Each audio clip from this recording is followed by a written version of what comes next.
नमस्कार साथियों, infusion notes के ऑनलाइन प्लेटफॉर्म पे एक बार फिर से आपका स्वागत है।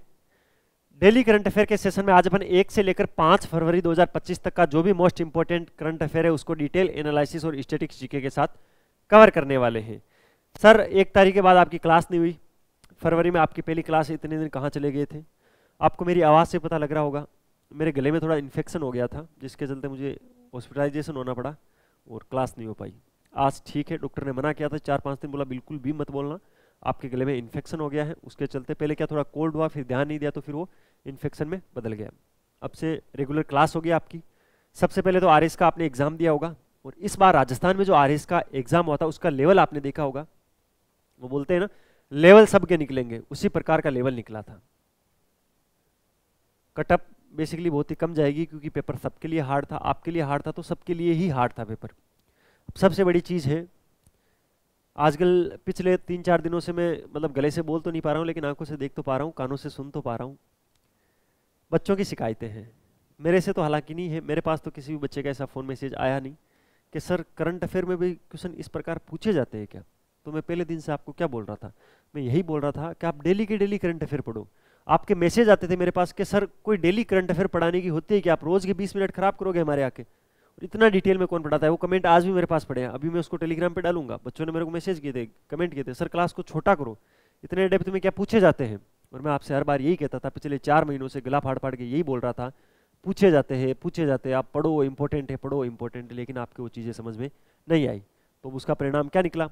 नहीं हो रहा होगा कहीं बच्चों का आरएस फ्री, कोई बात नहीं, एग्जाम है, चलता रहता है। बात यह कि सर पढ़ लेते तो क्या हो जाता, हो ये जाता। पिछले 4 महीनों में इंडिया करंट अफेयर में, अभी इंडिया करंट अफेयर की क्लास चली, उसकी बात करते हैं अपन। 6 क्वेश्चन आए थे इंडिया करंट अफेयर में से पिछले 4 महीनों में से, उसमें से 5 क्वेश्चन तो मैं आपको एज इट इज मैच करके बताऊंगा, इस क्लास में नहीं, उसके लिए एक अलग से वीडियो डालूंगा। और वीडियो किस प्रकार होगा, इसी बोर्ड के सामने मैं खड़ा रहूंगा, पेपर लेके खड़ा रहूंगा, पेपर में पहले क्वेश्चन मैं आपसे पढ़वाऊंगा, फिर उस दिन के यहाँ पर इसमें यूट्यूब ओपन करके उस दिन की क्लास ओपन करके बताऊंगा कि इस क्लास में मैंने एक क्वेश्चन पढ़ाया था, आपको एज इट इज पढ़ाया था। कई पेपरों के क्रम में तो उस ऑप्शन का सीक्वेंस भी सेम था, अपने वाले में 4 नंबर पे हमने उस ऑप्शन को रखा था, तो वो वहां भी बाय द वे वहीं वो आ गया, बाय द वे था वो। ऐसा तो है नहीं, ऐसा कोई टीचर नहीं है जो बता दे सीधा सीधा यहीं से आया कि मेरे को पता था 4 नंबर ऑप्शन में ही पूछेंगे इसको, ऐसा हो नहीं सकता। ठीक है, करंट अफेयर में से अगर कोई 6 में से 5 क्वेश्चन आपको मैच करके दे रहा है, तो इससे ज्यादा आप करंट अफेयर में आप अपेक्षा भी मत करना, कितना भी पढ़ लेना 6 में से 6 की तो।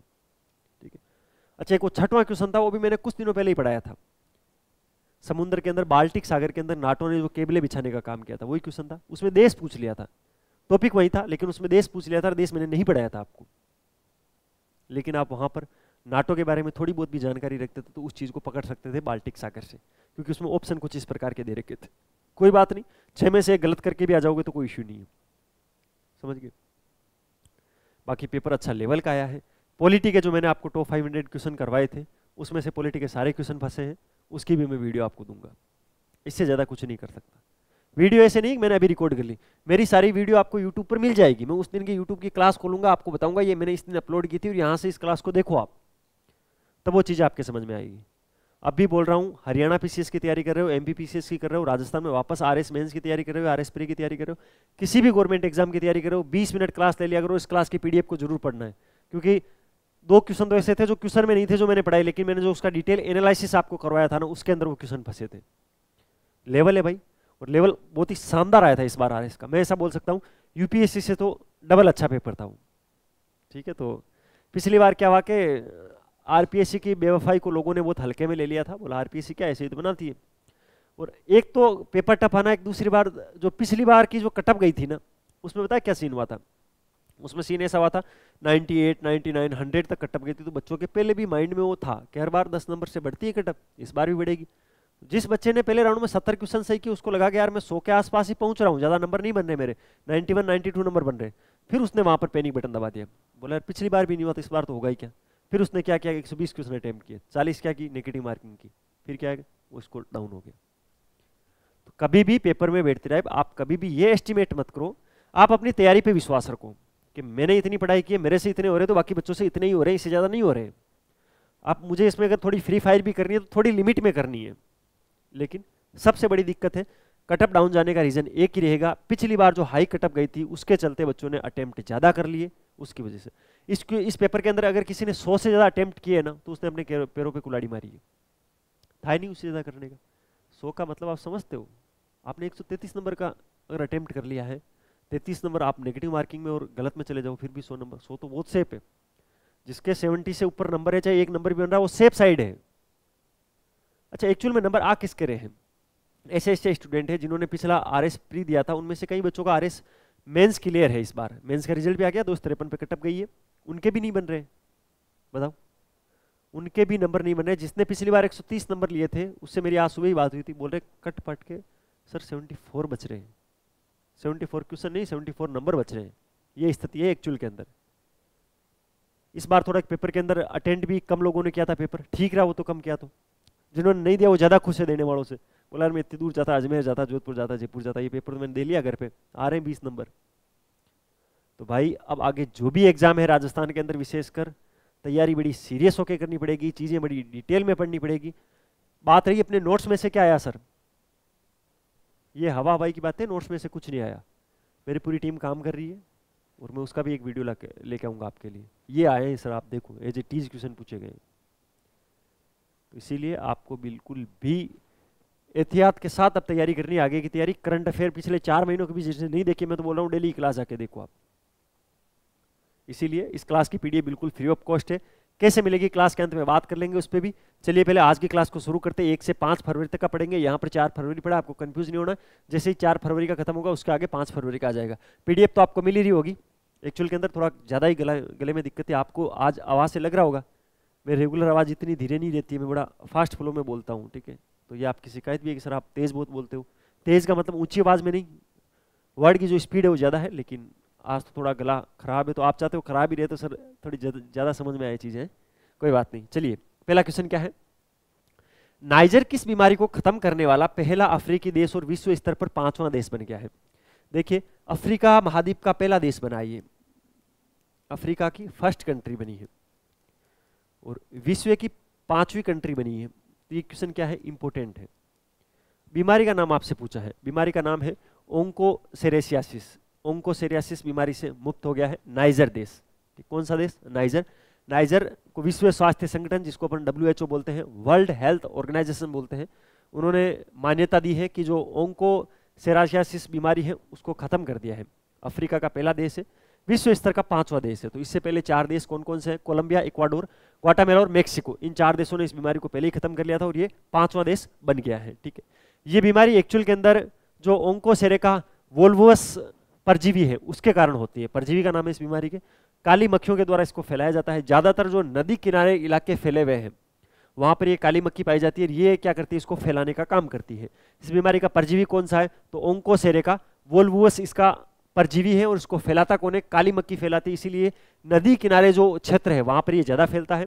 अफ्रीका का पहला देश बना है नाइजर और विश्व का 5वां देश बना है। तो इससे पहले 4 देश मैंने आपको बता दिया है, कोलंबिया, इक्वाडोर, ग्वाटेमाला और मेक्सिको देश है, जिनको WHO ने इस बीमारी से मुक्त घोषित कर दिया था। और ये 5वां देश बना है विश्व स्तर पर और ये अफ्रीका महाद्वीप का पहला देश बना है जिसका नाम है नाइजर। ये चीज आपको ध्यान रखनी है। अब चलते हैं अगले क्वेश्चन पे।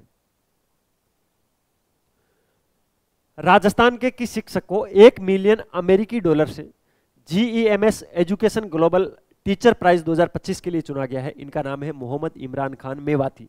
मोहम्मद इमरान खान मेवाती राजस्थान के शिक्षक है जिनको 1 मिलियन अमेरिकी डॉलर के GEMS education global teacher prize 2025 के लिए चुना गया है। ये चीज आपको ध्यान रखनी है। मेवाती भाषा के अंदर टेक्नोलॉजी के अभिनव उपयोग को लेकर, ग्रामीण शिक्षा को बढ़ावा देने के लेकर, इन सभी चीजों को लेकर इनको ये अवार्ड दिया जा रहा है, ठीक है। तो ये चीज आपको ध्यान रखनी है। इस क्वेश्चन के अंदर यही बनता है कि ये इनका संबंध पूछ सकते हैं। ये मोहम्मद इमरान खान मेवाती है, वो कहाँ से हैं? तो ये राजस्थान में है, शिक्षक है ये, और इनको 1 अमेरिकी डॉलर के GEMS education global teacher prize 2025 के लिए चुना गया है। अब चलते हैं अगले क्वेश्चन पे। देखिए आज थोड़ा अपन जल्दी जल्दी भी पढ़ेंगे, ज़्यादा लंबे टाइम तक अब गले से बोल भी नहीं सकते। दूसरी चीज़ ये है कि अपन 5 दिन का एक साथ पढ़ रहे तो क्वेश्चन बहुत सारे हैं आज। भारत 3 से लेकर 7 मार्च 2025 तक किस परिषद के उद्यमिता कार्य समूह की बैठक की मेजबानी करेगा? तो ब्रिक्स युवा परिषद। किसकी? ब्रिक्स युवा परिषद की मेजबानी 3 से लेकर 7 मार्च 2025 तक कौन करेगा? भारत करेगा। इस बार के RS के पेपर के अंदर एक्चुअल के अंदर स्टेट की लोकेशन पूछी गई थी, जैसे टेबल टॉप हुआ था सिंपेक्स, वो मैंने आपको पढ़ाया था, कहाँ पर हुआ था, कैसे हुआ था, वो आपने पढ़ा होगा, ठीक है। अभी जो खेलो इंडिया यूथ गेम चल रहे हैं उसके बारे में पूछा था, बिहार जिसका राइट आंसर था, वो मैंने आपको पढ़ाया था। तो इस प्रकार के स्टेट ज्यादा पूछे जा रहे हैं, तो आपको ध्यान रखना है भारत है वो 3 से 7 मार्च 2025 तक ब्रिक्स युवा परिषद की बैठक की क्या करेगा, मेजबानी करेगा, ठीक है। तो ये चीज आपको ध्यान रखनी है। इसका जो मुख्य उद्देश्य क्या है, या अपन ये बोल सकते हैं, ये जो मेजबानी करेगा इसका विषय वस्तु क्या है, थीम क्या है, सतत विकास के लिए युवा उद्यमिता, क्या है, सतत विकास के लिए युवा उद्यमिता इसका विषय या इसकी थीम रखी गई है। इसके अंदर क्या होगा, युवाओं को नीति बनाना सिखाया जाएगा, अलग अलग देशों के युवा एक साथ आएंगे, उनकी नेटवर्किंग सेवाएं बढ़ेगी, वो सारी चीजें इसके अंदर की जाएगी। इससे पहले, इस कार्यक्रम से पहले 8 छोटे कार्यक्रम और किए जाएंगे जिसमें युवाओं से बात की जाएगी। कितने, 8 छोटे कार्यक्रम किए जाएंगे जिसमें युवाओं से बात की जाएगी। फिर एक बड़ा कार्यक्रम होगा ब्रिक्स युवा परिषद, जिसकी मेजबानी 3 से लेकर 7 मार्च तक भारत करने वाला है। ये चीज आपको ध्यान रखनी है। इस क्वेश्चन को 3 स्टार, 4 स्टार, 5 स्टार, 6 स्टार जो लगाना वो लगा लेना, क्योंकि ये क्वेश्चन क्या है, IMP नोट इंपॉर्टेंट है। ये इंपॉर्टेंट कैसे, वो भी मैं आपको बता देता हूं। हाल ही में केंद्र सरकार द्वारा भारत में कितने नए रामसर स्थलों को जोड़ा गया है। रामसर स्थलों के अंदर नए जो रामसर स्थल है वो कितने जोड़े गए हैं, तो 4 नए रामसर स्थल जोड़े गए हैं। 99% संभावना है क्वेश्चन एज इट इज पूछा जाए, 1% संभावना है, लेकिन वो प्रबल संभावना है कि क्वेश्चन वहां से भी बन सकता है। 4 जो स्थल हैं उनकी जानकारी होनी चाहिए। एक तो है सक्करकोटई पक्षी अभ्यारण्य। अब आपसे क्या पूछा जाएगा, जियोग्राफी में ये पूछा जा सकता है सक्करकोटई पक्षी अभ्यारण्य कहाँ पर है, तो इसका मतलब ये जियोग्राफी का क्वेश्चन नहीं है भाई, ये क्वेश्चन करंट अफेयर का है। कैसे है करंट अफेयर का, क्योंकि अभी ये खबरों में रहा है, इसको भी रामसर स्थलों में शामिल किया गया है। तो ये जो सक्करकोटई पक्षी अभ्यारण्य है वो तमिलनाडु के अंदर है, तमिलनाडु की ही दूसरा स्थल है, दूसरा अभ्यारण्य है थरगल पक्षी अभ्यारण्य। कौन सा, थरगल पक्षी अभ्यारण्य जिसको बोलते हैं, वो कहाँ पर पड़ता है, तमिलनाडु में पड़ता है, उसको भी रामसर साइट में शामिल कर लिया गया है, ठीक है। एक खेचोपरली वेटलैंड है सिक्किम के अंदर, उसको भी रामसर स्थलों में शामिल किया है। एक उदुआ झील है झारखंड के अंदर, कौन सी झील, उदुआ झील। तो आपसे ये पूछा जा सकता है उदुआ झील कहाँ पर, क्वेश्चन तो करंट का ही हुआ। उदुआ झील झारखंड के अंदर है, उसको रामसर साइट के अंदर शामिल किया गया है। तो 4 स्थल मैंने बताए आपको, झारखंड की उदुआ झील, सिक्किम की खेचोपरली वेटलैंड, तमिलनाडु की 2 स्थल है सक्करकोटई और थरदल पक्षी अभ्यारण्य। इन 4 को क्या किया गया है, रामसर स्थलों में जोड़ा गया है। अब नए डाटा क्या बनते हैं, भारत में टोटल अब कितने रामसर स्थल बन गए हैं, 89, 19वें रामसर स्थल नए बन गए हैं, ठीक है। ये चीज आपको ध्यान रखनी है। सबसे ज्यादा किस राज्य में है, तमिलनाडु में 20 है, उसके बाद 10 है उत्तर प्रदेश यूपी के अंदर। 10 रामसर स्थल तो कहां पर है, यूपी के अंदर है, और सबसे अधिक तमिलनाडु राज्य के अंदर 20 है। बाकी ये सारी जानकारी आपको ध्यान रखनी है। अब चलते हैं अगले क्वेश्चन पे। ये बजट में आया था, देखो बजट के लिए, बजट की जो मुख्य घोषणाएं थी, बजट की जो मुख्य घोषणाएं थी उसकी पोस्ट मैंने बना के आपको इंस्टाग्राम पे दे दी है। तो आपको क्या करना है, ये अपना इंस्टाग्राम हैंडल है infusion/notes के नाम से, जिस दिन बजट आया था उस दिन की लगभग 9 से 10 आपको पोस्ट मिल जाएगी। एक पोस्ट में मैंने 4 डाटा ऐड किए, 3 से 4 डाटा, तो उनमें से क्वेश्चन फंसेगा। तो आपको सारी पोस्ट जाके इंस्टाग्राम पे देखनी है, infusion/notes आप सर्च करोगे तो वो आपको दिख जाएगी, ठीक है, ध्यान रखना है। मखाना फसल के उत्पादन, प्रसंस्करण, मूल्य संवर्धन और विपणन में सुधार के लिए एक नया बोर्ड स्थापित किया जाएगा। मखाना बोर्ड कहां पर स्थापित होगा, बिहार के अंदर होगा। इस बार के बजट में बिहार को विशेष तौर से ध्यान में रखा गया है, तो ध्यान रखना है बिहार के अंदर मखाना फसल के उत्पादन, प्रसंस्करण, मूल्य संवर्धन और विपणन में सुधार के लिए एक नया बोर्ड स्थापित किया जाएगा। ऑप्शन नंबर 3 इस क्वेश्चन के परिप्रेक्ष्य में राइट ऑप्शन है। इसके अलावा बजट में मुख्य घोषणाएं कौन कौन सी हुई थी, सर आप वर्बली 2-3 घोषणाएं तो इंपोर्टेंट बताओ। तो एक तो प्रधानमंत्री धन धान्य कृषि योजना शुरू की गई है, उसके बारे में मैं आपको आगे डिटेल में पढ़ाऊंगा। 3 दालों को याद रखना है, तुअर की दाल, उड़द की दाल और मसूर की दाल। किसकी, तुअर, उड़द और मसूर, इन पर विशेष ध्यान केंद्रित किया जाएगा और अगले 6 वर्षों में इसके लिए मिशन चलाया जाएगा। मिशन अभी से शुरू होगा, आगामी 6 वर्षों के लिए चलेगा। 3 दालें तुअर, उड़द और मसूर पर विशेष ध्यान केंद्रित किया जाएगा। मखानों के लिए प्रसंस्करण, उत्पादन और मूल्य संवर्धन बोर्ड कहां पर स्थापित होगा, बिहार के अंदर होगा। इसके अलावा शोध क्षेत्र के अंदर पारिस्थितिकी तंत्र को मजबूत करने के उद्देश्य से उच्च उपज वाले जो बीज होते हैं उनके लिए एक राष्ट्रीय मिशन शुरू होगा, ठीक है। तो ध्यान रखना है, एक नया राष्ट्रीय मिशन शुरू होगा। किसके लिए, बीजों के लिए। वो क्या करेंगे, उच्च गुणवत्ता के, उच्च उत्पादक के बीज होंगे। ये घोषणा निर्मला जी ने की थी। मखाना बोर्ड की घोषणा की थी। तुअर, उड़द और मसूर 3 दालों का नाम विशेष ध्यान रखना है, क्योंकि 4 ऑप्शन में आते हैं तो चौथी दाल दे देंगे, बोल देंगे किस पर ध्यान, विशेष ध्यान केंद्रित नहीं किया जाएगा अगले 6 वर्षों में। 6 वर्ष भी आपको ध्यान रखना है। प्रधानमंत्री धन धान्य कृषि योजना भी आपको ध्यान रखनी है। ये बजट की घोषणाएं थी भाई इंपॉर्टेंट। आगे और अगले क्वेश्चन पे थोड़ी बजट की बातें और कर लेंगे। बजट के मैंने 3-4 क्वेश्चन डाले हैं, वैसे सारी चीजें मैंने इंस्टाग्राम पे अपलोड कर दिया, वहां देख लेना। भारत सरकार ने कितनी जीवन रक्षक दवाओं को बेसिक कस्टम ड्यूटी, बीसीडी का मतलब यही होता है बेसिक कस्टम ड्यूटी से छूट दी? तो 36 प्रकार की, इसमें ज्यादा कैंसर को विशेष फोकसित किया गया है। तो 36 जीवन रक्षक दवाओं, जिसमें कैंसर और दुर्लभ बीमारियों की जो दवाएं हैं उनको, इसको हिंदी में बोलते हैं, प्योर हिंदी में बोलते हैं मूल सीमा शुल्क, जिसको बेसिक कस्टम ड्यूटी बोलते हैं, बीसीडी बेसिक कस्टम ड्यूटी, या हिंदी में इसको बोलते हैं मूल सीमा शुल्क है, उसमें छूट दी जाएगी। ठीक है, इसके अलावा जो गिग वर्कर्स है, गिग वर्कर्स किसको बोलते हैं? जो ओला उबर चलाते हैं, स्विगी जोमेटो में डिलीवरी बॉय, इनको गिग वर्कर्स बोलते हैं। गिग वर्कर्स को एक अलग से पहचान पत्र, ई श्रमिक पंजीकरण और पीएम जन आरोग्य योजना में जोड़ा जाएगा, ये भी आपको ध्यान रखना है। ये दोनों ही स्वास्थ्य को लेकर चीजें हैं, क्योंकि 36 जीवन रक्षक दवाएं हैं, ये भी स्वास्थ्य क्षेत्र में, स्वास्थ्य क्षेत्र में बड़ी घोषणा हुई थी। जो गिग वर्कर्स हैं उनको एक नया पहचान पत्र, ई श्रम पंजीकरण उनका करके उनको पीएम जन आरोग्य योजना में जोड़ा जाएगा। ठीक है, इसके अलावा जहाजों के निर्माण में जो भी घटक प्रयोग आते हैं उनमें भी बीसीडी में 10%, 10 वर्षों तक छूट दी जाएगी। कितनी? 10 वर्षों तक। ये क्यों पढ़ाया? स्वास्थ्य पढ़ाते जहाजों में, ये बीसीडी से संबंधित है। बेसिक कस्टम ड्यूटी और किस में कम की गई? जो जहाज निर्माण के घटक है, जैसे जहाज के अंदर जो भी चीजें लगती हैं, जो भी उनकी फैक्ट्रियां चलती है, उनमें 10 वर्षों तक के लिए, कितने? 10 वर्षों के लिए क्या किया गया है? बीसीडी छूट की गई है। बेसिक कस्टम ड्यूटी में छूट की गई है, मूल सीमा शुल्क में छूट की गई है। ये चीज आपको ध्यान रखनी है। अगले क्वेश्चन पे चलते हैं। 1 फरवरी को आया था ना बजट, तो अपन 1 से लेकर 5 फरवरी तक आज कवर कर रहे हैं, और फिर कल से रेगुलर आपको क्लास मिलती रहेगी। अगला क्वेश्चन, ये मैंने बताया था, इस योजना के बारे में अपन अच्छे से पढ़ेंगे। प्रधानमंत्री धन धान्य कृषि योजना में कितने किसानों को लाभ मिलेगा भाई? तो 1.7 करोड़ किसानों को लाभ दिया जाएगा। ऑप्शन नंबर 3 इस क्वेश्चन के परिप्रेक्ष्य में राइट ऑप्शन है। देखिए, करंट में एज ए टीचर आपकी ये लाइबिलिटी बनती है, बच्चे को क्वेश्चन इस प्रकार दिया जाए, क्वेश्चन में वो फैक्ट डाल दिया जाए जो बच्चा याद नहीं कर पाता है, क्योंकि ज्यादा संभावना रहती है कि बच्चा क्वेश्चन को तो याद कर ही लेगा। ऐसा फैक्ट जो बच्चे को याद रखने में जिसमें दिक्कत हो, उसको क्वेश्चन में दे दो आप। मेरा इसी सोच है, मेरा ऐसा मानना है।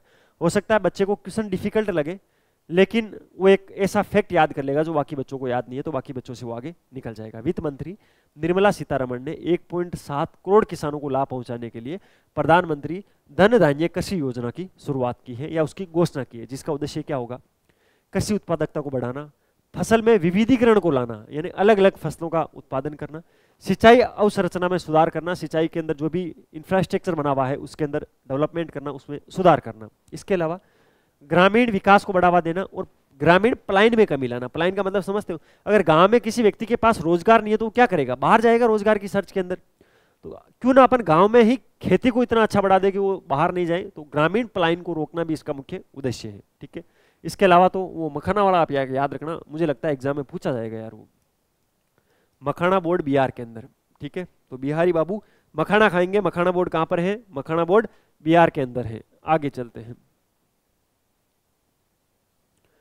जनवरी 2025 में जीएसटी राजस्व कितना रहा? सर आप क्या पर महीने पढ़ाओगे? नहीं भाई, क्वार्टरली पढ़ाएंगे।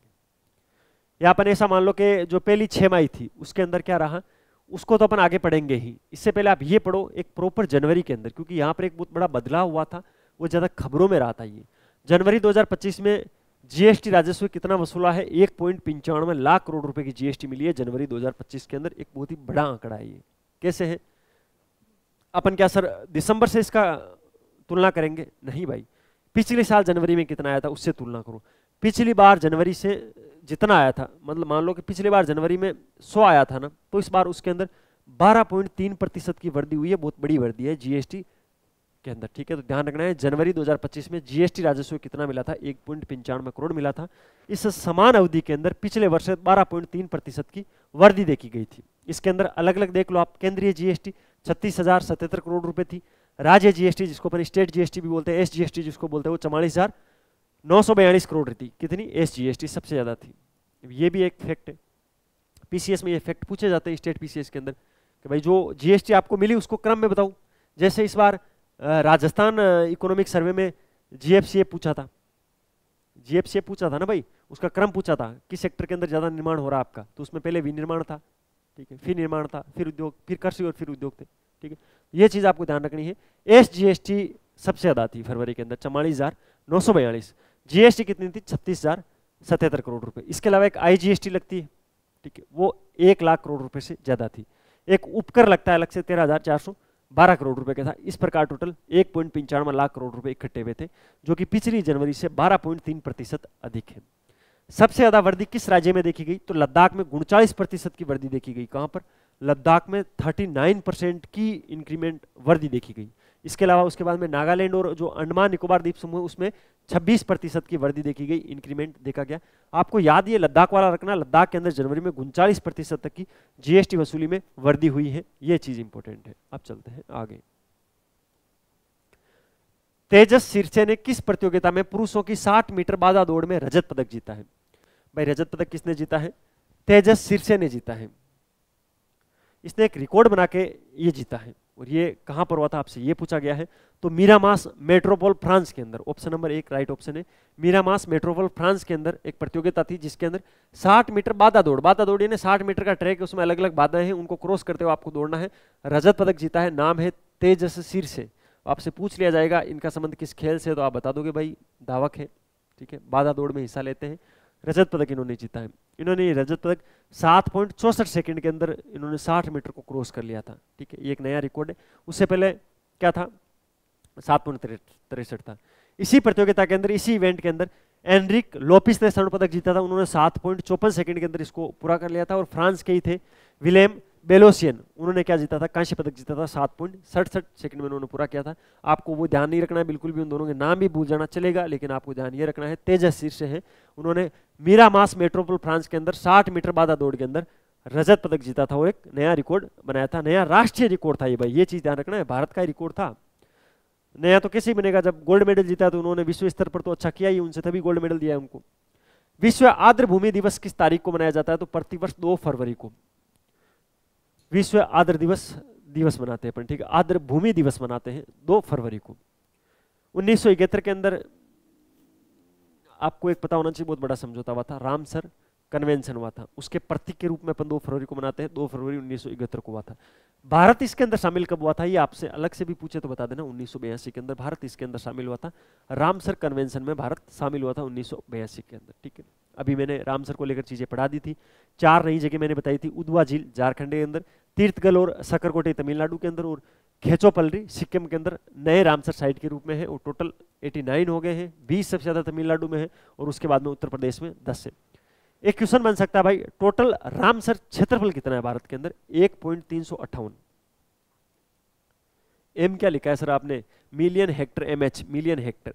1.358 मिलियन हेक्टर टोटल रामसर क्षेत्रफल है भारत के अंदर, जो कि आपको एक याद रखने वाला डाटा है, आपको याद रखना ही होगा, ठीक है। बाकी 2 फरवरी को आप ध्यान रखना है। 1971 को रामसर कन्वेंशन हुआ था, भारत 1982 में इसमें शामिल हुआ था। अब चलते हैं नेक्स्ट क्वेश्चन में। भारत ने अंडर 19 महिला T20 विश्व कप में किस टीम को हराकर खिताब बरकरार रखा है? पिछली बार भी जीता था, इस बार भी दक्षिण अफ्रीका टीम को हराया था, ठीक है। टूर्नामेंट याद रखना है, भारत अंडर 19 महिला T20 विश्व कप है, T20 का अंडर 19 महिलाओं का विश्व कप है, और दक्षिण अफ्रीका को हराया था, बुरी तरह था, ठीक है। भारत ने जो बेयुमास ओवल के अंदर ये जो मैच चल रहा था, उसके अंदर अंडर 19 महिला T20 विश्व कप भारत की टीम ने दक्षिण अफ्रीका को 9 विकेट से हरा दिया था। दक्षिण अफ्रीका को तो 82 पे ऑल आउट ही कर दिया था, वो मैच में पूरा देख रहा था, जिसमें त्रिशा गोडगी है, उन्होंने तो गेंदबाजी बहुत शानदार की थी, 3 विकेट लिए थे, ठीक है। तो बड़ी शानदार गेंदबाजी की, और लगातार दूसरी बार भारत ने खिताब जीता है, भारत के लिए खुशखबरी है। अंडर 19 महिला T20 विश्व कप है, दक्षिण अफ्रीका को हराया है। तो इस क्वेश्चन को इसी फॉर्मेट में याद करने की कोशिश करना। ग्रैमी अवार्ड दे दिए हैं, ग्रैमी अवार्ड में क्या क्या मिला है देखते हैं। ग्रैमी 2025 में एल्बम ऑफ द ईयर का पुरस्कार किसने मिला, किसको दिया गया है? ये क्वेश्चन जितना इंपॉर्टेंट है, इसका डिटेल एनालिसिस उससे भी ज्यादा इंपॉर्टेंट है। एल्बम ऑफ द ईयर बेयोस को दिया गया था। अच्छा, ये बेयोस क्या है भाई, किसी का नाम है क्या? नहीं भाई, ये एल्बम का नाम है, ठीक है। काउबॉय कार्टर का ये एल्बम है, और इसको दिया गया है ग्रैमी 2025 में एल्बम ऑफ द ईयर का पुरस्कार। कौन सा पुरस्कार? एल्बम ऑफ द ईयर का पुरस्कार बेयोस को दिया गया है, जो कि काउबॉय कार्टर का एल्बम है। इसके अलावा रिकॉर्ड ऑफ द ईयर किसको दिया गया है? केड्रिक लेमर के नोट लाइक अस को दिया गया है। वही songs of the year Grammy पुरस्कार किसको दिया गया है? कौन सा? सॉन्ग्स ऑफ द ईयर, पूरी साल का सबसे अच्छा सॉन्ग केट्रिक लेमेट का सॉन्ग है नॉट लाइक अस। सुनना कैसा है? मैंने सुना नहीं। बेस्ट न्यू आर्टिस्ट का खिताब किसको दिया गया है? चैपल रोवान को दिया गया है। बेस्ट पॉप वोकल एल्बम है वो सबरीना कॉर्पोरेट को दिया गया है शॉर्ट एंड स्वीट के लिए। भारतीय मूल की है चंद्रिका टंडन और त्रिवेणी, उनको बेस्ट न्यू एज एल्बम के लिए चुना गया है। ये चीज आपको ध्यान रखनी है। ये कार्यक्रम कहाँ पर हुआ था? लॉस एंजलिस के अंदर है, और इस कार्यक्रम के अंदर लॉस एंजलिस को सम्मानित भी किया गया था, क्योंकि अभी आपको पता है वहां पर कैसी वनों में आग लगी थी। इसका होस्ट किया था ट्रेवल नोआ ने, जो कि मैंने आपको पहले ही पढ़ा दिया है, ट्रेवलर नोआ है, वो इस बार के ग्रैमी 2025 के होस्ट है। ठीक है, कौन कौन से अवार्ड किस किस को दिए गए वो चीज मैंने आपको बता दी है। अब ये क्या लिखा रहा है आगे, 5 फरवरी 2025 यानी आज का करंट अफेयर। क्या है ये, आज का करंट अफेयर है। चालू वित्त वर्ष की पहली 6 माह में एफडीआई परवाह में कितनी वृद्धि हुई? पहली सर चालू वित्त वर्ष की पहली 6 माह आ गई क्या? बिल्कुल भाई, 6 महीने हो गए हैं चालू वर्ष को। ठीक है, 1 जनवरी से आपका वित्त वर्ष चालू नहीं होता है। कब से होता है जल्दी से कमेंट बॉक्स में बताओ। पहली जो 6 माह है उसमें एफडीआई परवाह में वृद्धि हुई है 26% की। कितनी? ऑप्शन नंबर 3 राइट ऑप्शन है। चालू वित्त वर्ष की पहली 6 माह में एफडीआई परवाह में 26% की वृद्धि हुई है। आरबीआई के अनुसार सितंबर तक ये 42.1 बिलियन डॉलर तक पहुंच सकती है, आगामी जो सितंबर आएगा तब तक। ठीक है, वर्तमान में मंत्री जितिन प्रसाद ने लोकसभा के अंदर डाटा शेयर किए थे और 2022-23 में एफडीआई में गिरावट आई थी, लेकिन इस वर्ष इसमें उछाल आया है। ठीक है, तो वी शेप इसको ध्यान रखना। 22-23 के अंदर गिरावट आई थी, लेकिन अब क्या है, वापस वृद्धि हुई है। ठीक है, पिछले वर्ष की तुलना में इसी अवधि के अंदर, पिछले वर्ष इसी पहली 6 माह के अंदर 29.79 बिलियन डॉलर दर्ज किया गया था और इसके अंदर अभी 26% की वृद्धि हुई है। यह चीज आपको विशेष ध्यान रखनी है। अब चलते हैं भाई अगले क्वेश्चन पर। ये एक भाषा का साहित्यिक पुरस्कार है और इस प्रकार के क्वेश्चन आ जाते हैं एग्जाम के अंदर। 2024 में डोगरी भाषा में साहित्यिक अकादमी पुरस्कार किसे प्रदान किया गया? तो चमन अरोड़ा। चमन अरोड़ा को 2024 में डोगरी भाषा में साहित्यिक पुरस्कार दिया गया है। उनकी एक आत्मकथा है इक होर अश्वत्थामा। कौन सी? इक होर अश्वत्थामा। उनके लिए इनको साहित्यिक अकादमी पुरस्कार 2024 का दिया गया। इनका नाम है चमन अरोड़ा। ठीक है, इनकी ये लघु कथा है जिसके लिए इनको चुना गया है। निर्णायक मंडल में कौन कौन थे? तो डॉक्टर सुषमा रानी थी, डॉक्टर वीना गुप्ता थी, डॉक्टर जितेंद्र उधमपुरी थे। इसके अंदर इनको दिया गया एक ताम्र पट्टिका दी गई, लाख रुपए नगद दिए गए। ठीक है, और ये पुरस्कार 8 मार्च 2025 को नई दिल्ली में इनको प्रदान किया जाएगा। अभी इनको प्रदान नहीं किया गया। नाम है इनका चमन अरोड़ा। डोगरी भाषा में साहित्यिक अकादमी पुरस्कार 2024 का इन्होंने जीता है। ये चीज आपको ध्यान रखनी है। भाई मैं जल्दी जल्दी करवाऊंगा, गले में वापस दिक्कत सी होने लग गई है, लेकिन मैं पूरा करवा के जाऊंगा। क्लास में जो क्वेश्चन 5 तारीख तक बनते हैं वो सारे क्वेश्चन करवा के जाऊंगा। हाल ही में कौन सा देश विश्व का दूसरा सबसे बड़ा मोबाइल निर्माता बना है? तो भारत। भारत भाई विश्व का दूसरा सबसे बड़ा मोबाइल निर्माता बन गया है। ठीक है, भारत में वर्तमान में 300 से अधिक चालू मोबाइल यूनिट है जो मोबाइल बनाने का काम करती है। 2014 के अंदर 2 थी मात्र। कितनी? 2014 में 2 और 10 सालों के अंदर 2 से 300 यूनिट लग गई है। ठीक, भारत में जितने भी मोबाइल बिकते हैं उसमें से 99.2% मोबाइल फोन है वो स्थानीय स्तर पर बनाए जा रहे हैं वर्तमान में। ठीक है, वित्त वर्ष 2014 के अंदर 18,900 करोड़ रुपए टोटल इसका एस्टिमेट था, रेवेन्यू था। 2024 के अंदर ये 4,22,000 करोड़ रुपए पहुंच गया है। ठीक है, ये चीज आपको ध्यान रखना है। मोबाइल फोन निर्यात की बात करें, निर्यात का मतलब समझते हो, अपन इतना बनाते हैं कि दूसरे देशों में भेजते हैं। 1,29,000 करोड़ रुपए के मोबाइल तो अपन निर्यात कर देते हैं। ठीक है, और आगे भी ये बोला, इस बजट में भी बोला गया है कि भाई जो सेमीकंडक्टर क्षेत्र है और जो इलेक्ट्रॉनिक क्षेत्र है उसके अंदर और मजबूत करेंगे, उस पर और ध्यान केंद्रित करेंगे। इन्हें पहले स्थान पर आने की पूरी संभावना है। अगला क्वेश्चन, हाल ही में भारत सरकार ने विदेशियों के लिए किस नए प्रकार के वीजा को पेशकश की है जिससे 5 वर्ष तक विस्तार की सुविधा दी जाएगी? भाई जो आयुष वीजा है उसके अंदर 5 वर्ष का विस्तार दे दिया गया है। ये ध्यान रखना है। 5 वर्ष आपसे एज ए टीज पूछा जाएगा। Ayush visa, Ayush visa actual में होता क्या है?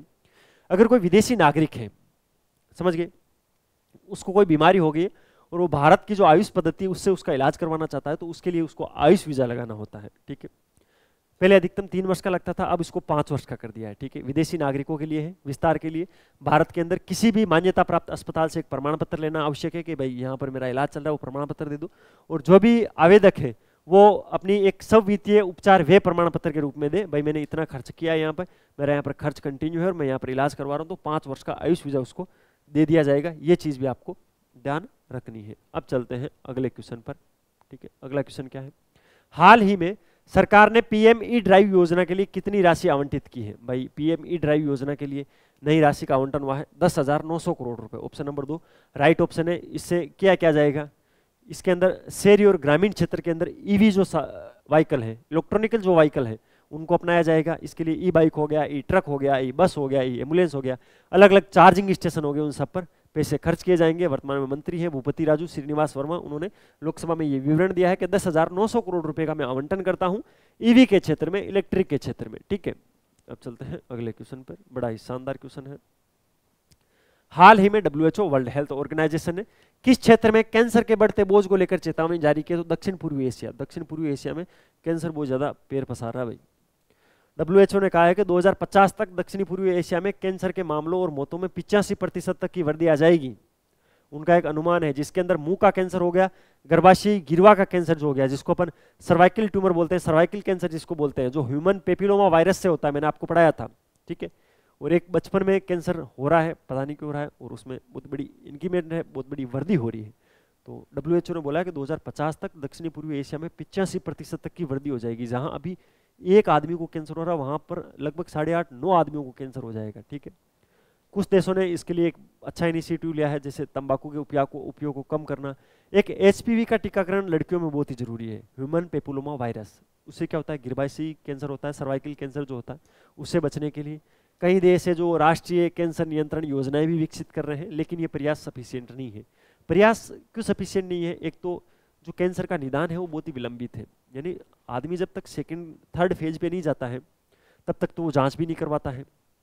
कुछ सरकार की कमजोर नीतियां भी हैं, और जो कैंसर को लेकर है वो बहुत ही बेकार मैनेजमेंट है। ऐसी सारी चीजें WHO ने बोली है, और बोला है कि दक्षिणी पूर्वी एशिया के अंदर 85% तक की वृद्धि हो जाएगी, तो फिर भाई कैंसर से मर जाएंगे सारे लोग। अभी तो देखो RPSC है, वही सबसे बड़ा कैंसर है, ऐसे मान लो आप, RPSC सबको हिला रही है, कोई दिक्कत नहीं है। भारत और मालदीव के बीच हाल ही में शुरू वह संयुक्त सैन्य अभ्यास का नाम क्या है? एक्वेरियम। टेबल टॉप अभ्यास सिंपेक्स इस बार RS में पूछा था, ध्यान रखना है। एक्वेरिन, एक्वेरिन भारत और मालदीव के बीच में होता है, सबसे इंपॉर्टेंट क्वेश्चन यही बनता है यहाँ पर। और इसका 13वां संस्करण होगा भी भाई। कौन सा? 13वां संस्करण मालदीव में ही हो रहा है इस बार, तो भारत और मालदीव के बीच में है। वार्षिक द्विपक्षीय सैन्य अभ्यास है। अभ्यास दोनों देशों में बारी बारी होता है। 2023 के अंदर हुआ था उत्तराखंड के चौबटिया के अंदर, इस बार कहाँ पर हो रहा है? तो इस बार मालदीव के अंदर ये हो रहा है, ठीक है। एक द्विवेयी भाषा होती है जिसके अंदर एक्वेरियम का मतलब होता है मित्र। इसका मतलब क्या होता है? मित्र, मित्र इसका मतलब होता है। और भारत और मालदीव के बीच में ये शुरू हो रहा है, ठीक है, ध्यान रखना है। 13वां संस्करण इसका आयोजित हो रहा है। ये भी भाई एक अभी लोकसभा के अंदर, आपको पता है लोकसभा चल रही है, बजट सेशन चल रहा है, तो वहां पर चर्चाएं तो होती रहती है। भारतीय रेलवे ने अगले कितने वर्षों में 350 नई ट्रेनें बनाने की योजना बनाई है? तो अगले 3 वर्षों में 350 नई ट्रेनें विकसित हो जाएगी भारत के अंदर। किस किस योजना के तहत होगी? तो 100 तो अमृत भारत, अमृत भारत जो मिशन चल रहा है उसके तहत कितनी? 100 ट्रेनें भारत में बनाई जाएगी। 50 नमो भारत, नमो भारत जो चल रहा है उसके तहत 50, ठीक है, नमो भारत के तहत कितनी? 50। इसके अलावा 200 वंदे भारत ट्रेनें। कितनी हो गई भाई? ये 350 हो गई ना, 100, 300 और 50, ठीक है, 350। इस प्रकार ये पूरा विवरण है अगले 3 वर्षों के अंदर। इसके लिए अभी जो चालू वित्त वर्ष है 25-26, उसमें 2.52 लाख करोड़ रुपए का आवंटन किया गया है। ये चीज आपको ध्यान रखना है। उसमें भी विशेष तौर पर जो स्लीपर कोच है और जो चेयर कार कोच है उन पर विशेष ध्यान दिया जाएगा। रेलवे की सुरक्षा में सुधार के लिए 1.16 लाख करोड़ रुपए अलग से रखे गए हैं, और ये सारी घोषणाएं की हैं। अभी वर्तमान में रेल मंत्री हैं अश्विनी वैष्णव, उन्होंने नई दिल्ली के अंदर ये सारी घोषणाएं की हैं, तो आपको इसको भी ध्यान रखना है, ठीक है भाई। ये था भाई 5 फरवरी तक का करंट अफेयर, 1 फरवरी से लेकर 5 फरवरी 2025 का करंट अफेयर था, जिसको मैंने डिटेल एनालिसिस और स्टैटिक जीके के साथ कवर करवाया है।